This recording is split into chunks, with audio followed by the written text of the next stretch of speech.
Hey everyone, and welcome to Coffee and Compete, the show about the news, gossip, and tactics of competitive business strategy. I'm your host, Adam McQueen. Join with me as always, my co-host, the guy at Klue, that uses Klue. It's Hunter Stones. Hunters, what's going on? Chillin and killin. Chillin and killin. And recurring guest now, friend of the show, second time on the podcast, the new edition of the podcast. Round of applause, please. It's Katie Berg. I can't believe I got an invitation back. Wait for the post-production when we do little soundboard editing. We're going to have like cheers and like, I don't know, air horns and stuff when we announce. Chanting Katie's name. We want more. Thanks for joining us, Katie. I'm excited to be here. I have half a brain cell left after Compete Week. Wow. What about you? I got 1.5, so that's 3x you, but still low. What about you? 1 1/4. 1 1/4? Right, okay. Well, that's perfect segue actually, because we want to do a little recap of Compete Week and what happened. For those of you that are listening, don't know what we're talking about, that would be very surprising, but we hosted our annual user conference for the first time in person. What do you say when something's the first time? Inaugural? The inaugural. Inaugural. Yeah. The penultimate. Is that it? No. That's something else. That's like second last. Sorry. Hopefully not the second last. Hopefully not the penultimate. Yeah. Well, I'm going to stop throwing words around.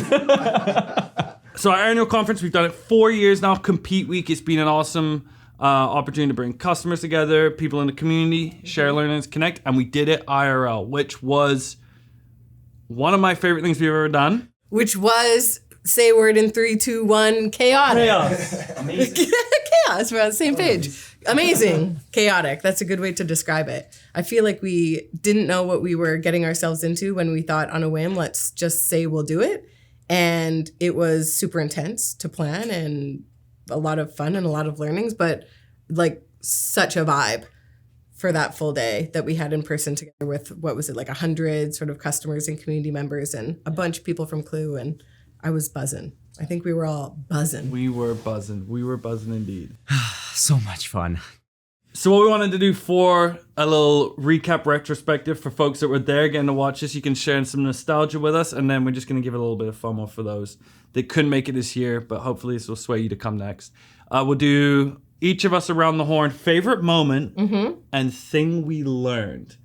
So we'll start with favorite moment, and I'm going to go to Hunter first. Hunter, what was your favorite moment of Compete Week IRL 2024, the penultimate finale? The penultimate finale. There are so many. Okay, so...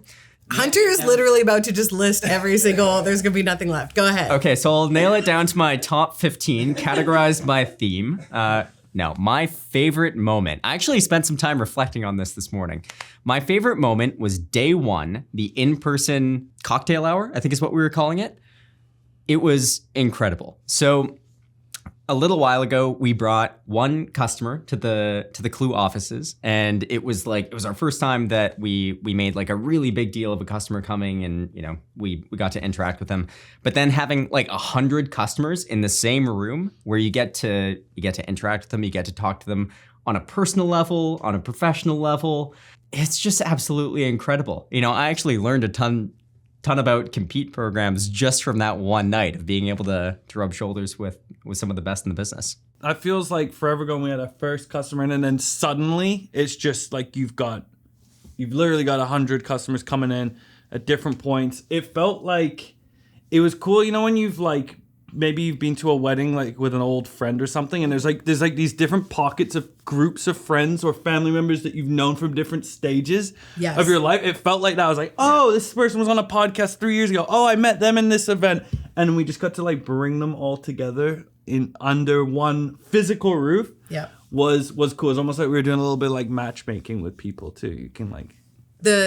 I think like that point is so perfect. There were so many different people that we've like met or repeatedly met and hung out with over the years and have gotten to know, like you're right, virtually or at this event or at this other one-off event, and being able to have everyone in the room at the same time. It felt like, yeah, it's your birthday party, your wedding, but your sort of like community event, and you know so many of the people in the room. That's always the best feeling. Yeah. Yeah, that was great. Yeah. It was a very, very special was a special night in general. It was so nice. I have to say, there's a number 2. I have a number 2 We're moment. still on Hunter. Sorry, guys. I know. We released Clueless, and oh my, that was the funniest film. Probably the funniest film I've ever seen. I felt so seen as the CI professional. Shout out Grayson and the whole team who put that together. Just so funny. The entire crowd there, like 100 customers and a bunch of Klue staff, all just laughing our butts off watching this film. Just so much fun. I took a video. I like literally took a video on my phone of like the whole group watching it because everyone was laughing so loud. And I was like, this is so unusual to be at a conference where people are busting a gut just like over and over again, like full on. I was crying while we were watching it because it was so funny. And I was like, I know for sure we're going to want to rewatch this later. Oh, like, yeah. Relive how funny it was and how, I don't know, I thought it was just so cool to be able to watch something like that at a conference. There's like usually not a part of what you experience when you go to an event. Usually in sessions or keynotes or getting your coffee or whatever, shuffling off to the next thing. But to sit there and watch, I don't know what we made, a feature film. It was amazing. Call it what it is. Avant-garde cinema is what we categorized it. Actually, Grace and I sat down. We needed to give it a title. Yeah, the penultimate film. Katie, what's your favorite moment? I mean, I probably would have said the Clueless moment, but that was stolen. Sorry. This is like probably a really tiny one. There was probably just a moment at the very beginning of the day when you and I were jumping on because we were emceeing, and it's not like we like practiced or it's not like we like prepped anything, and we were sort of walking through all the housekeeping stuff, and I just felt like people were vibing so quickly with us. We were like dropping little comments and stuff, but the room just wanted to laugh. It sounds so silly, but I could just feel the sense that like everyone wanted to have a fun day. And I knew from that very first, from like running through the housekeeping notes and from that section of the day, I was like, we're just going to have a good time. I can just tell people are here to have fun and they're here to like be super engaged, and no one was like leaning back. Everyone was sitting forward. It was like just a cool moment. It did not feel like the typical like hotel conference room kind of event. It was, hey, let's have conversations. Let's like really vibe out here. It was a good time. In the words of Dustin Ray, who came for a tech check right before everything started, he came to me, kept saying, it's like a comedy cellar in here. It's cool. It's like if you go to like a speakeasy comedy club in New York or Chicago. I was like, sweet. But it was kind of the vibe. The venue was, I was a big fan of the venue, and I agree. Getting on stage, I get stage fright. I hate talking in person. I didn't feel any nerves all the time because it felt like the energy was like so welcoming and like with people in person. Like, yeah, it was honestly like the moment it just felt right when we were doing it all. So that was. What's your moment? Ooh, my moment. My favorite moment. Similar to like what we're saying when you get to be you host a party and you just like to, I love just having people get along. I like to host things where you just get to watch everyone else have fun. My favorite part was after the live stream ended, so we did some like in-person only workshops and sessions after the live stream where virtual folks were recording after lunch, and we had 4 of our like most veteran customers, some of the biggest names in the compete space, people that we've known for many, many years, came up on stage and really just chopped it up over a bottle of champagne too, upon their request, which I thought was a joke. And then Elise was like, no, where's my champagne? No joke. And they got to just chop it up about being on the job rather than all of the like tactical frameworks, all the things you typically get from presentations. And it changed the energy of just like, okay, we're just hanging out in a room now, and people could like start to pipe up. People started to share like the problems they face, things like people were just having shared experiences of like the day-to-day of being on a job, which I think often gets overlooked in a lot of things you do from a content standpoint and also just like virtual. So like getting to see that, and you have a vision of like, oh, I hope this is like the energy that like sets in the room, and seeing it like go to it like exactly how you wanted it to was awesome. And I thought those 4 people shared really, really cool stories about their careers, I think. I think they also did a really intentional or a really amazing job of welcoming everyone into that space too, like as people who were senior and experienced in the world of competitive intelligence. I think it was Jay who did a really intentional job of saying like, if you're looking for guidance, this is a community that's like looking to help and everyone's open to help. And it set this awesome tone for the second half of the day, just around like we are all part of this community and you're surrounded by people who are like willing to help, which is cool. Immediately after that, people went off and into this like space and people were just going on one-on-ones. And I could see people like actively going on one-on-ones with Tracy and whoever, which was really cool as well. I have a favorite, I don't know if this counts as a moment or a non-moment too, was the fact that you and I were left out of the planning Slack channel of live on boots on the ground, all of the chaos and things that could, would, should, probably did happen. Yeah. Katie and I were omitted from that channel, which honestly is a blessing to me. It's also, that's my favorite moment. I was not privy to any of that. I was just banging the cymbals on stage. Especially after today in our debrief when they're like, that Slack channel was really chaotic. I was like, at first I was like, why would we be kept out of it? And now I'm like, you know what? I'm glad. I'm glad. We got to sit in the room and just be a part of the event and the programming and not worry about all the details, like what's happening to that one missing tofu lunch box. There was a lot of tofu, though. I think I probably dropped that comment in and said everything in the spiral. That chat was probably going nuts. Hunter, you like to learn. A lot. I do like to learn. You are... Big learning guy over here. What was, and maybe you don't just have one here, what was the one thing you learned being at Compete Week at the event? You know what? One thing that stood out to me that I learned was from Emma Stratton's her presentation. So positioning is something I'm trying to develop. Like I'm trying to get better at learning the structure of positioning. And I think in the past, I have been a bit scientific with how I've tried to learn positioning. It's not something that I spend a whole lot of time on from like a product positioning standpoint. Like I tend to focus more on competitive positioning. But the way that she talked about it, she gave so much permission, I guess, to the group in terms of you need to talk about your product and about the problems that you solve the way that you would talk to someone at a barbecue. And I thought that was such a fun way of thinking about this. I think oftentimes it's really easy to get caught up in the, it's robust, it's a streamlined workflow, it's whatever, it's this, that. But she's like, hey, I've worked with some customers where they've brought it from streamlined, robust workflow to we make sure that you don't have to go back and forth 15 times to schedule a meeting. And I love that. I think sometimes it's easy to get caught up in our messaging has to be this, our positioning has to be like that. But just to have the permission to talk to your customers the way that you talk to a friend and to explain things that way is really, really cool. I think that was a pretty profound learning from the week.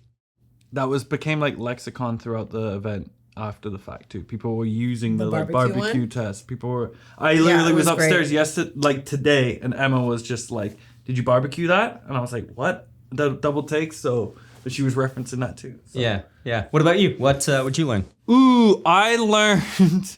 This is an I told you so. We did an I told you so as a recap over a drink or two after the event ended. My learning that you all should learn is to not put me in charge of ordering anything to do with brand set design.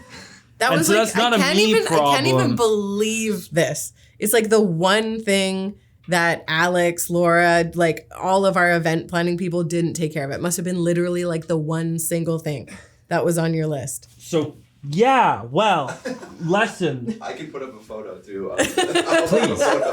Right here. Put it next to me here. Like, please. Wearing it like a... Share a tail. Oh, right. Yes. So, whoever came up with the idea, it was me. We should do purple carpet style, red carpet style interviews with our awesome customers in person. Also adamant. It needs to be a purple carpet. It needs to be in all the emails. I don't even know why you chose to talk about a purple carpet so much. That was it. It was his slogan for the week. Purple or bust. I don't know. Hellbent.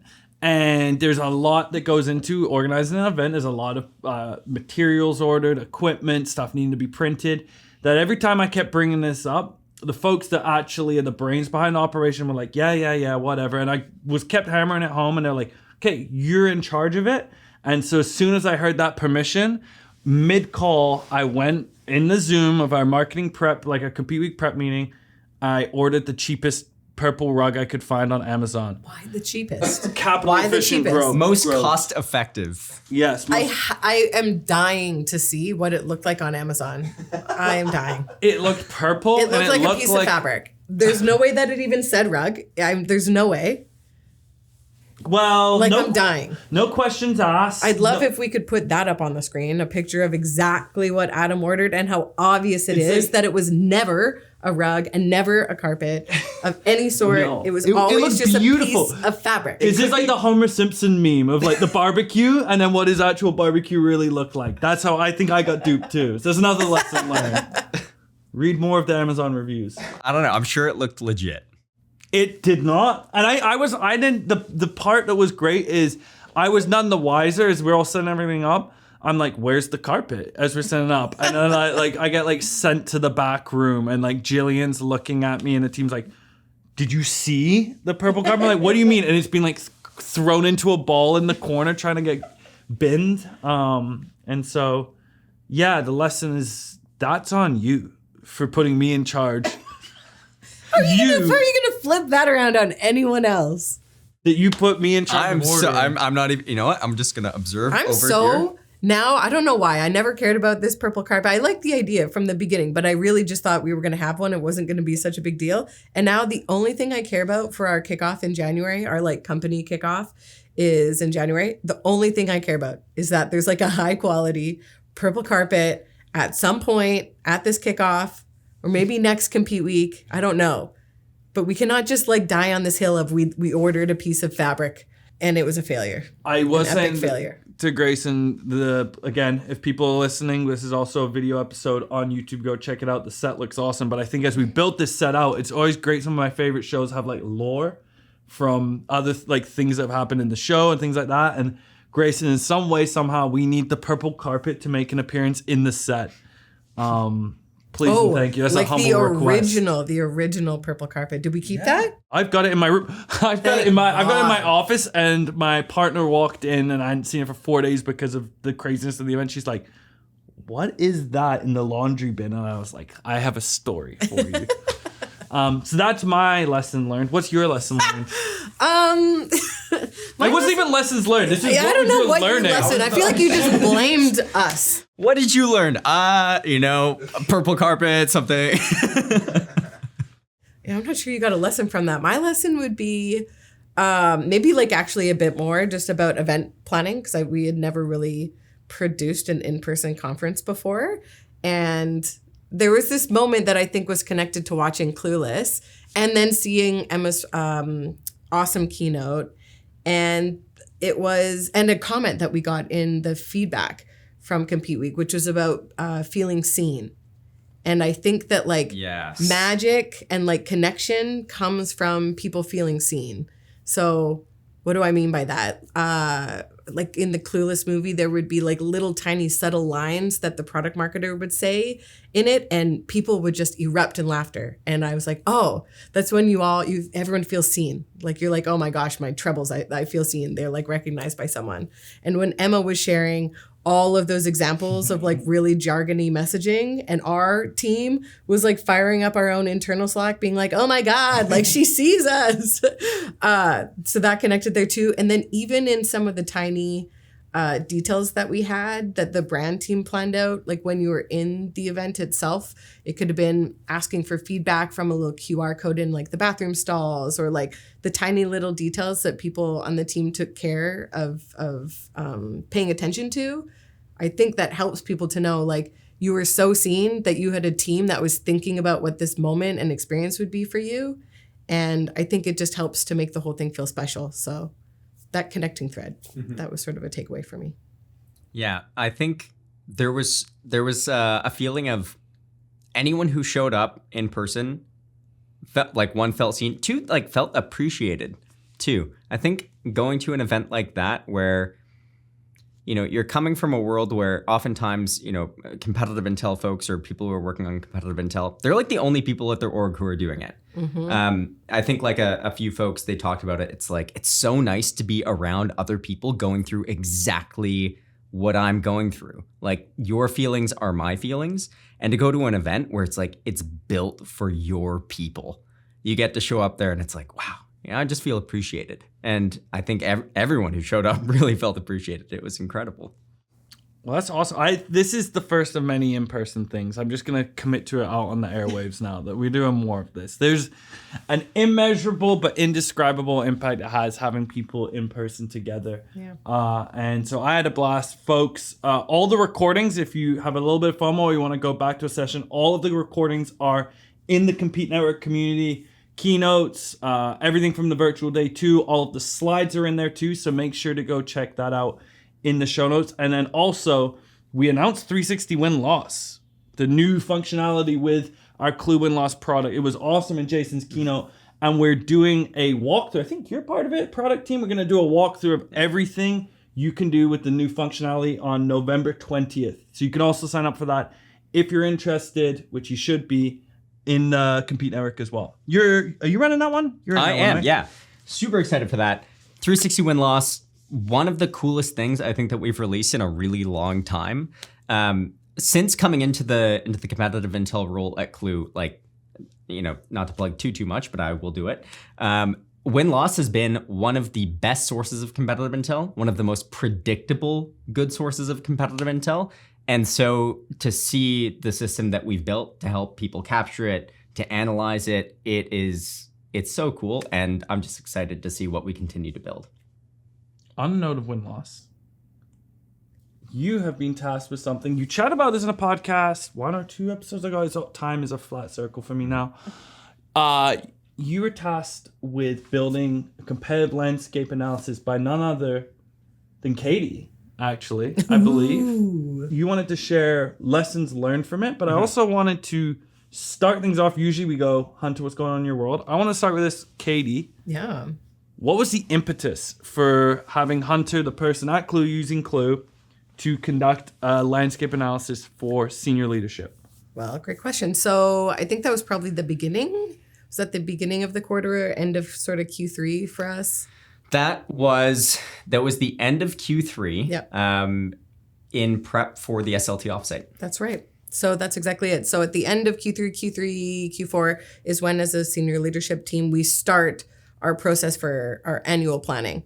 So we typically will head to an offsite, and at that offsite, we're talking a lot about what's our 3 to 5 year vision, what's like the mission of where we want to head, what are we looking to do in the next year, and I tee up a ton of information to help prep leadership team around that, and that includes understanding and learnings about our markets, the competitive landscape, an understanding of all the markets we're currently operating in, ones we could operate in, what the revenue potential, sort of growth potential is for all the spaces that we play in. And so I really take it on as like some people will say like chief marketing officer, and there's a CMO who's now a CRO, Latney from Sixth Sense, and she refers to it as chief market officer.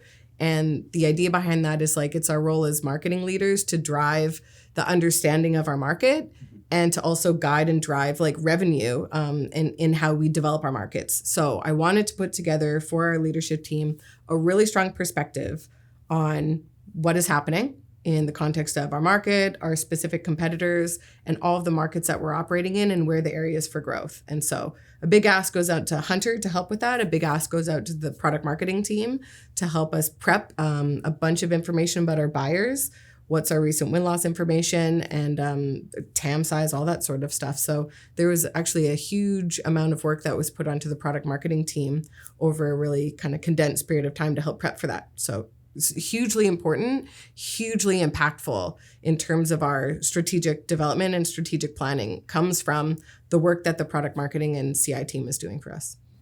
So you now get this put onto your plate. And you've walked through a little bit of your process. If folks didn't hear all of that, go back to one of our older episodes too. But you wanted to share maybe some of the lessons learned now that you went through that process. Also, SLT like used it, yep. And you had a bit of time to kind of reflect on that. So reflect away. Yeah, so there were a couple key learnings from this. I think And this is one thing that I did touch on when we talked about this in a couple episodes ago, but buyer insights being so critical for putting this type of analysis together, because you need to not only understand like who you're competing with and what they're doing, but customer sentiment. And that was something that came up really early in our conversations. You said, I don't just want to know what our competitors are doing. I need to know specifically what our buyers are saying about them. And so just being able to pull in buyers' perspectives, whether that's from reviews, from win-loss, from churn, from renewal data, that was so critical. But then two, another learning is how much larger your competitive landscape is than you think. Like if you think that your competitive landscape is just your set of core competitors, maybe you're right, but you're probably not. Like your competitive landscape is probably a lot of adjacent solutions. It's probably some emerging solutions. It's probably even a whole bunch of different solutions stitched together. But you need to understand what are your buyers actually doing to solve their problems. Now, your product might be the absolute best way to solve that problem in the most like cost-effective way. But then there's probably some people who aren't aware of your product. There's probably some people who are trying to do things on their own, the way that maybe they were taught to do. But the big takeaway is if you look at your adjacent categories, you look at your emerging competitors, you look at all the different ways that people are trying to solve the problem that you are solving with your product, your competitive landscape is probably 10 times bigger than you think. I could get a little bit more specific about an amazing slide that Hunter included as a part of this. There was one slide in the deck where normally we're looking at our competitors by category, right? So we'll look at market intelligence, competitive intelligence, sales enablement. Like what are the main sort of like commonly understood areas that we would play in? And we know who the competitors are in those sections. And Hunter put that onto one slide, and on the same slide, a totally different view, which actually walked through like all the steps of the work to be done by our customers and then listed out for each step what are all the different sort of like tools or alternatives that they could use at that step. So if it's information collection, might have been one. If it's analysis, it might be another. If it's content creation, it might be another. If it's like distribution, it was a different one. And so he, in framing out on one slide, this normal view that we look at, which is who are the competitors in our category, and then in the same view, who are the actual competitors if we split that out into the work that our customer is doing step by step, and all the many different tools, spaces, places that they can get that work done, you get a much clearer understanding of how big your competitive landscape actually is. That slide to me was super powerful. Yeah, 100%. Like being able to break things down by what are the jobs to be done. Yeah. I think a lot of products, especially like all-in-one solutions now, they solve for so many different types of use cases, and trying to break your product down into those use cases and find out what are the different competitors for each individual use case. That was even eye-opening from just like going through that process. Like, wow, we really need to think about our competitive landscape's actual size, not just its perceived size by who shows up at the very end of the sales cycle. Mm-hmm. Yeah. It's also, to me, that's a much more customer-centric view of looking at the alternatives in the landscape, because no one is ever looking for, maybe, but less so, who are the vendors in this category? You're looking for, I have a problem with intel collection or analysis or content creation. You're looking to solve your work problem. Yeah. And so that's where you're going to start as a customer or buyer. So I love that view. Yeah. And I think it also sheds a lot of light on the fact that like competitive is not just sales enablement at the very end of the sales cycle. The way you compete ought to flow all the way up to the way that you position among the hundreds of alternatives to your product. Like compete is not just the very end of the process. It's the whole process. And I think you've got a pretty good perspective on that too. Yeah, we had a conversation about this, didn't we, Hunter? I think I was speaking at the Macon conference, the Marketing AI conference, and I had put together these slides that finally crystallized my point of view, which is that like competing starts before first touch. It's like your first touch attribution, because who we choose to go after, the messaging and the way we position ourselves in the market, we're already competing from the first time that a buyer or a prospect like engages with your brand. You're already competing for mind share, for their perceptions of you versus others in the market. And so my full belief is that, and our goal as a marketing team is that we're trying to win in the minds of buyers before they've ever seen a demo. I want every single person that would come into Klue to have already chosen Klue like in their heart. this is the company I want to work with based on every interaction I've had with them, whether it was coming to their community event a year ago or coming to a webinar, reading a blog article or seeing something on social or a video. Like, this is a company I want to work with. And I have known that long before I've even started a formal evaluation. And so we need to be mindful about how we're strategically positioning, how we're differentiating, and how that's going to be consistently carried through the very first time they engage with our brand, all the way through to when they're actually comparing product or different packages side by side. I think that's a good point to wrap here. That was I just kind of like was just looking back and forth and just letting you two cook there, which is very fun for me. It was a nice light day on the job here, Grayson. For that 1.5 brain cells, that's a pretty nice gift. He's just thinking about the purple carpet the whole time. On that note, too, again, reiterate, folks, go check out 360 Win-Loss because Hunter's going to be walking through it in a buyer-centric way. You're going to be sharing the ways that you've interacted with the product so far, how you've used it in your day-to-day. Again, because you are the guy at Klue, using Klue. November 20th, check that out. Like and subscribe, YouTube, Apple Podcasts, Spotify, Stitcher even. Are you a Stitcher person? I don't know what Stitcher Are we even is. on Stitcher? I don't know. What is Stitcher? We're big in Stitcher. We're missing subscribers. Yeah, helps with the show's growth, and appreciate everyone for tuning in. Catch you in 2 weeks' time.